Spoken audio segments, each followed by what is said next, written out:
Iglesia. Entonces lo que vemos aquí en Efesios capítulo 4, versículos 11 al 16, de la unidad de la iglesia, es que el Señor mismo dice en el versículo 11, y Él mismo, o sea, el Señor. Aunque estas personas que se van a mencionar ahí, eh, en la práctica, en cada congregación local, pues son reconocidas, son postuladas, son escogidas, como podemos ver en la escritura, ¿no? Que en Hechos capítulo 6, los apóstoles recomiendan a los demás hermanos que escojan entre ellos, ¿no? A 7 varones para que sirvan a las mesas. Pero es la manera como Dios guía. O sea, no es una cuestión mística de que una persona se autoproclame, ni siquiera como creyente podemos autoproclamarnos nosotros mismos, menos autoproclamarnos como diáconos o como ancianos, sí, o ministros. No, es el Señor. Entonces lo que nos está diciendo ahí en el versículo 11, Él mismo constituyó, esa palabra constituir pues establecer, es el Señor mismo, y ahí se determina que los falsos ministros no son constituidos por el Señor, pero es parte de esa realidad que el mismo Señor advirtió y que los mismos apóstoles escribieron la advertencia de falsos hermanos, de falsos ministros, falsos profetas, falsos maestros.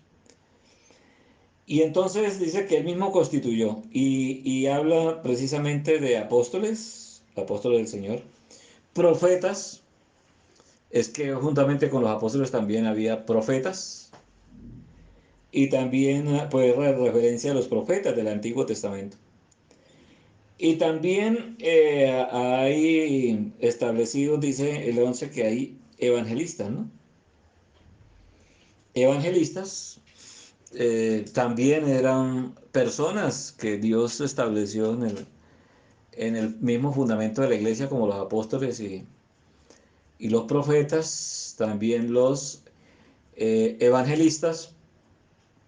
Hoy en día hay cierta como mm, que diferentes puntos de opinión, que si los evangelistas son aquellos predicadores de masa, no hay como la suficiente eh, el suficiente principio bíblico para hablar de esta clase de personas como que la Biblia lo llamara evangelistas, ¿no? Históricamente, pues hablando como aquí en Latinoamérica, Luis Palau o en el norte, Billy Graham, se les llamó así, pero los evangelistas en la Biblia eran ciertos hermanos encargados de desarrollar ciertas tareas evangelísticas en una iglesia o en determinado lugar, una iglesia local, ¿no? Tenemos a Felipe, el evangelista, llamado así. Se cree que Esteban también, además de ser un diácono, era un evangelista. Y algunos también eh, señalan a Timoteo y a Tito como evangelistas con este ministerio, ¿no? Haz obra de evangelista, le dice Pablo a Timoteo. Bien, y luego habla de pastores y maestros, que este es ya digamos, el grupo más que se extiende a través de las epístolas, que es a lo que nos vamos a referir hoy. El gobierno de la iglesia en sí, el ministerio, ¿no? Porque es que cuando se habla de ministerio tenemos que hablar de ministros. Y los ministros son los ancianos. Y hay otra clase de servicio en la iglesia que están los diáconos, es otra clase de servicio, la diaconía.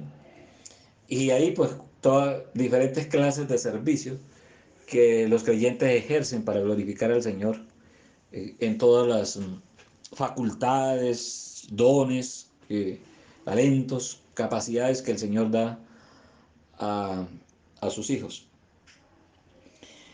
Entonces, el propósito de esta forma como Dios instituye el ministerio o el gobierno de la iglesia, ¿cómo gobierna el Señor su iglesia? El versículo 12 dice, a fin de perfeccionar a los santos. Entonces quisiera, hermanos, que en este pasaje que ya lo miramos en la clase pasada, pero podemos ver que en el versículo 12 el propósito es perfeccionar, desarrollar, madurar, capacitar, restaurar también es la palabra ahí, a los santos, es decir, a los creyentes. Empieza entonces la idea de estos ministros es capacitar, perfeccionar a los santos, entrenarlos, restaurarlos a los santos. Entonces esa palabra perfeccionar, la palabra santos, que es hablando de los creyentes. Luego dice para la obra del ministerio. O sea que los ministros capacitan a los creyentes para el ministerio. Quien ejerce el ministerio es la iglesia misma. Entonces, la iglesia como cuerpo tiene un ministerio que Dios ha encargado, una tarea que Dios ha encargado, y tiene que ver con unas tareas directas con Dios, tiene que ver con unas tareas muy personales, responsabilidades consigo mismo, con cada uno de nosotros, y tiene que ver con unas tareas de responsabilidades que tenemos con nuestros demás hermanos o los otros miembros. Y además hay una tarea, una encomienda que Dios hace a la iglesia con referencia a los que no son parte del cuerpo de Cristo, con referencia a las personas que no son creyentes también. La obra del ministerio, ese es el primer aspecto del propósito, de a fin, del versículo 12. Luego en el versículo 13 lo muestra ya un poco avanzado, ¿no? Avanzando. Perfeccionar a los santos. ¿Para qué? Para la obra del ministerio. ¿Para qué? Para la edificación. Es para la edificación, la construcción, la consolidación. Hasta que todos lleguemos a la unidad de la fe, es la meta. Hasta que todos lleguemos a la unidad de la fe. Todos llegamos entonces a la unidad de la fe. Note que habla de la unidad, un cuerpo de ministros unidos, pero desarrollar esa unidad en la iglesia. Hasta que todos lleguemos a la unidad de la fe, de la confianza en el Señor, del conocimiento, ¿no? De esa estrechez íntima con nuestro Señor a través de su palabra santa y su Espíritu. Conocimiento del Hijo de Dios, nuestro Señor, a un varón perfecto. La palabra perfecto ahí es como la medida, la estatura, es como el patrón al cual el Señor pone como un ejemplo para todos en cuanto a ese conocimiento. A un varón perfecto, a la medida de la estatura de la plenitud de Cristo. O sea, siempre va a estar Cristo como el ejemplo, como la cabeza, como el ejemplo, como quien lo llena todo, como la razón por la cual la iglesia es establecida con sus ministros. En el contexto reformado se habla de los oficiales, ¿no?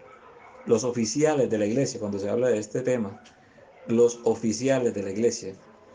Y muestra que la iglesia tiene dos clases de oficiales, que son los ancianos y en este caso los diáconos también. Pero aquí estamos hablando precisamente de esta clase de oficiales espirituales.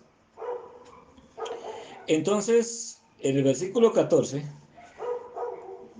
ya muestra una finalidad posterior de tener después de mirar a Cristo como el ejemplo, como el enfoque hacia donde debe estar centrada nuestra mirada y nuestro interés para que ya no seamos niños fluctuantes. Entonces, lo que busca es que los miembros de la iglesia salgan de la niñez. Es otro tema que va en otras cartas también, que el propósito es salir de la niñez, de un pensamiento, eh, infantil en cuanto a las cosas del Señor, para que ya no seamos niños fluctuantes, es decir, inseguros, fluctuando. Hoy confiamos, mañana nos desesperamos, hoy estamos firmes, mañana eh, decaemos. Bueno, hoy creemos en esto, mañana como que dudamos. Bueno, esa fluctuancia que la persona ni siquiera sabe si cree en Dios o no cree en Dios. Eh, Estos días estábamos precisamente conversando con una familia que cuando uno tiene cualquier estudio en la congregación acerca, por ejemplo, acerca de la muerte, y todos los que estamos en el estudio, qué bonito, qué bendición, que a uno al morir, que mire cómo el Señor se llevó, vinieron los ángeles, llevaron a Lázaro, qué chévere, qué bonito, y que la Biblia dice que vamos a estar con el Señor, eh, pero cuando llega cualquier dificultad y cuando vemos la muerte cerquita, entonces nos atormentamos y nos asustamos y parece que hay una contradicción entre lo que decimos creer y lo que esperamos, precisamente. Entonces, eso es fluctuar, no tener una seguridad. Esta seguridad no es de nosotros, es por la gracia de Dios, pero debemos, hermanos, luchar contra ese ataque del enemigo que se llama la presunción de la fe. Cuando nosotros presumimos creer algo que de verdad no es una realidad en nosotros, solamente lo presumimos porque la Biblia lo dice, pero no se ha encarnado todavía en nuestra vida. Eso se encarna precisamente a través de las pruebas, así lo dice el apóstol Pablo. En medio de las dificultades se encarna la palabra del Señor en nosotros. Entonces, ya nos hemos llevado por todo viento de doctrina, por estratagema de hombres, mire, que para engañar emplean con astucia las artimañas del error. Hay estratagemas, la palabra estratagema son sutiles, estrategias sutiles o escondidas, engañosas para alcanzar algo, ¿no? Y estos estratagemas indican que son cosas, son planes secretos, son planes ocultos, de personas que entre menos los que están escuchando entiendan, entre menos lo entiendan, es mucho mejor. Lo importante es que como que se ilusionen. Pablo usa en la carta a los Gálatas, miremos allí más atrásito, hermano, una palabra que a veces es como malsonante, ¿no? En Gálatas capítulo 3 versículo 1. Pablo dice, oh Gálatas insensatos, ¿quién os fascinó para no obedecer la verdad a vosotros, ante cuyos ojos Jesucristo fue ya presentado claramente entre vosotros como crucificado? Pablo le dice, oh Gálatas insensatos, necios, fatuos. ¿Quién os fascinó? La palabra fascinar allí es, Pablo usa una palabra que, pues para nosotros fascinar es muy bonita, ¿no? Pero la palabra ahí es hechizar. O sea, ¿quién les hechizó? ¿Qué bebedizo le dieron? Que cambiaron, pareciera como si estuvieran tan firmes en la fe, en la palabra del Señor, que ahora, cuando son puestos a prueba, cuando se muestra la verdadera doctrina, cuando necesitan ser fieles al Señor, entonces ahora quieren mezclar el judaísmo con, con, con la fe cristiana. No se puede entonces. Lo que Pablo entonces a los Efesios está escribiendo, el propósito por el cual existimos. A veces nosotros, hermanos, no somos conscientes de esta gran tarea que tenemos nosotros, propósito de Dios en nuestras vidas, y que es tarea de los ministros velar por esto, enseñar, promover, supervisar, porque es una tarea de los ministros que Dios estableció supervisar, eh, que ya no seamos niños fluctuantes llevados por doquier de todo viento de doctrina por estratagemas de hombres que para engañar emplean con astucia las artimañas del error. Entonces, como nosotros vivimos en un mundo evangélico multifacético, pues así se nos configura la mente, hermanos. Y nos cuesta tener un enfoque fijo en la verdad. Un enfoque fijo en la verdad. Por eso Pablo a los Gálatas fue muy contundente, fue muy firme. Y les decía, bueno, ustedes en fin, ¿qué? ¿Fue que es por las obras o es por la fe? ¿Recibieron el Espíritu Santo por la fe o por las obras de la ley? ¿Qué está pasando con ustedes? Y nosotros a veces pensamos que el mundo está muy deteriorado, y es verdad, es un desastre. Pero el cristianismo está peor, hermanos. El cristianismo en el mundo es un caos, es un desorden. No hay unidad, no hay claridad. O sea, todo el mundo habla de Cristo y usa la Biblia, pero ni siquiera para nosotros es urgente tener claridad cuáles nuestras posiciones doctrinales que marcan una diferencia como parte de esa doctrina bíblica reformada que profesamos. Todo viento de doctrina llevados, para que ya no seamos llevados por todo viento de doctrina, por estratagema de hombre que para engañar emplean con astucia, mire, con astucia, las artimañas del error. Astucia es una palabra muy bien calibrada. Astucia, una persona astuta es que trata de que su plan no le falle, lo sabe hacer. Versículo 15, sino que siguiendo, o sea, para protegernos de eso que el apóstol dice, siguiendo la verdad en amor, la verdad. Esto es importante, hermanos. Nosotros no necesitamos ni escuchar ni predicar palabras bonitas. Nosotros necesitamos escuchar y predicar la verdad, que por lo general no suena tan bien. La verdad no suena tan bien. La verdad es agradable a los piadosos, a los creyentes que están continuamente en arrepentimiento, pero fastidia al que no quiere arrepentirse. Fastidia al que no quiere someterse a la palabra del Señor. Por eso dice siguiendo la verdad en amor. En amor es que con la verdad nosotros no tenemos otra intención que procurar el bienestar de los oyentes, que procurar el bienestar, hablando de los ministros, procurar el bienestar de la iglesia. Por eso la verdad en amor.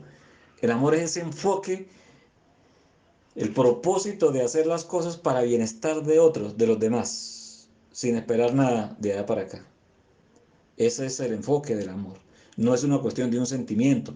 Decir las cosas con amor es que corregirlo una vez, hermano, es que ir corrigiendo tantas expresiones de nosotros, pero a veces nosotros decimos sí, pero hay que decirlo con amor. Hermano, eso es una expresión muy delicada, o sea, muy peligrosa, no es delicada, es muy peligrosa. Porque a veces pensamos que decir las cosas con amor es decirlas con pañitos, con su avena, tratar de que la persona no se incomode, o sea, allí, de que la persona no nos tenga fastidio, de que el que me va a escuchar no se venga contra mí, no reaccione mal. Hermano, eso es muy peligroso. Es muy peligroso. Las personas inmaduras, niñas, infantiles, les gusta que les digan las cosas de esa manera. El creyente que está creciendo, que sabe que es un miembro de la iglesia del Señor, hermanos, la Biblia dice, creo que es, sí, Proverbios, dice Salomón, Si alguno de ustedes consigue este texto, hermano, porque me parece muy pertinente, sino que vino a mi mente ahorita. Este texto que dice que el justo me castigue será un favor y que me reprenda será un excelente bálsamo. ¿Me podrían ustedes ayudar, hermanos? Hay hermanos que son buenos para la concordancia. Que el justo me castigue será un favor y que me reprenda será un excelente bálsamo.